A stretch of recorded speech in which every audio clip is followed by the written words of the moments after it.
आणि आम्हाला अभिमान आहे की आमचा नेता दूरदृष्टीचा नेता आहे। आज जे काही सगळे सुरू आहे ते जर थांबवण्याचे जर सामर्थ्य कोणामध्ये असेल तर फक्त सन्माननीय राजसाहेब ठाकरे यांच्यामध्ये आहे। प्रभाव सिर्फ ठाकरे बंधु का ही पड़ेगा, क्योंकि पूरे महाराष्ट्र में अगर कोई एक्टिवली मराठी आदमी के लिए महाराष्ट्र किसका है, तो हम लोग रास्ते पे उतर के उनको उनके वो जो जिन्होंने बोगस मतदान के ऊपर जो षड्यंत्र रखा है उनको उसी तरीके से उनको जवाब दिया जाएगा। उसके लिए हम ये हंटर लेके घूम रहे हैं और ये वो जहाँ भी देखते होंगे उनको इशारा है। प्रथम मी मॅक्स महाराष्ट्राचं अभिनंदन करतो।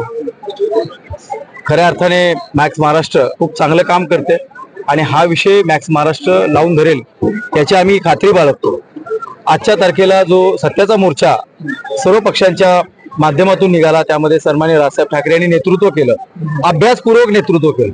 राजसाहेब 2017 पासून अतिशय पोटतिडकीने पूर्ण देशाला सांगण्याचा प्रयत्न करतायत की या प्रकारे निवडणुका लढल्या जात आहेत म्हणून आपल्या मेहनतीला यश मिळत नाहीये, आपल्या उमेदवारांना विजय प्राप्त होत नाहीये।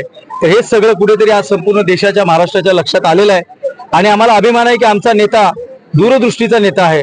आज जे काही सगळे सुरू आहे ते जर थांबवण्याचे जर सामर्थ्य कोणामध्ये असेल तर फक्त सन्माननीय राजसाहेब ठाकरे यांच्यामध्ये आहे। जैसे कि मतलब नवी मुंबई में शौचालय के यहाँ पे जो आंकड़े आए थे कि वहाँ पे 500 वोटर है, जब एड्रेस देखा गया शौचालय वहाँ पे, ये सब आपने भी उठाना चाहिए।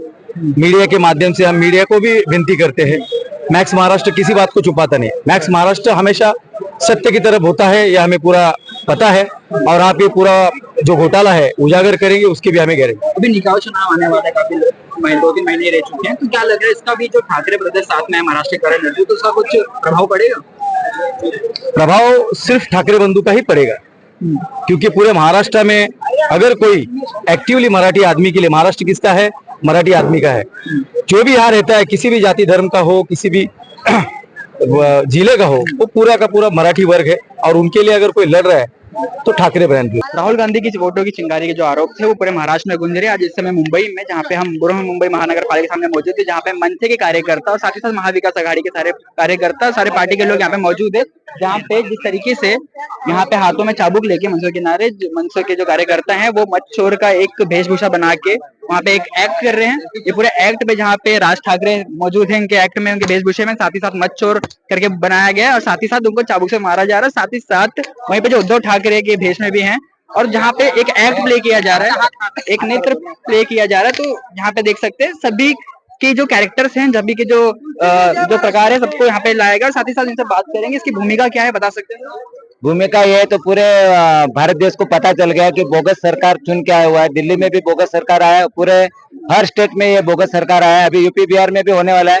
ये सब ऐसे होने वाला है। तो हमारे सन्माननीय राजसाहेब ठाकरे, उद्धव जी ठाकरे, ये ठाकरे ब्रांड लोगों तक पहुंच गए कि ये सरकार कैसे आती है और ये सरकार बोगस कैसा करते हैं। ये सब अभी लोगों के साथ पूरा पुरावे के साथ उनको बता रहे हैं और अभी थोड़ा टाइम बचा है। सन्माननीय राज साहब और उद्धव साहब ये क्लियर करने वाले ये क्या है क्या नहीं। और इनका आदेश आ गया, इनका हुक्म आ गया तो हम लोग रास्ते पे उतर के उनको उनके जो जिन्होंने बोगस मतदान के ऊपर जो षड्यंत्र रखा है उनको उसी तरीके से उनको जवाब दिया जाएगा। उसके लिए हम ये हंटर लेके घूम रहे हैं और ये वो जहाँ भी देखते होंगे उनको इशारा है। अच्छा, ये मत चोर के भेष में कौन है? ये कौन से लीडर है, ये बता सकते हैं? ये अभी सत्ताधारी जो बैठे हैं जो सरकार वो है, ये निवडणूक कमिश्नर जो है वो लोग है।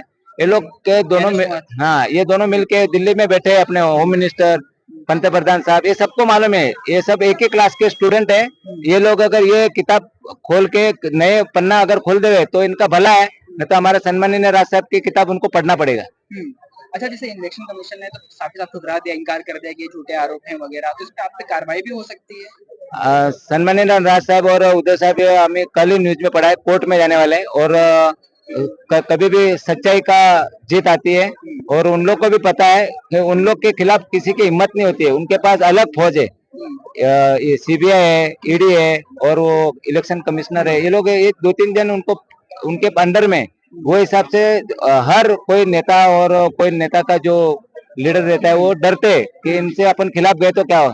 मगर ये दोनों भाई एक हुए, अब उनको पसीना छूट गया आगे पीछे सब जगह। अगर मान लीजिए अगर वोट चोरी नहीं होता है तब क्या मनसे को इस बार विधानसभा में सीटें मिलती?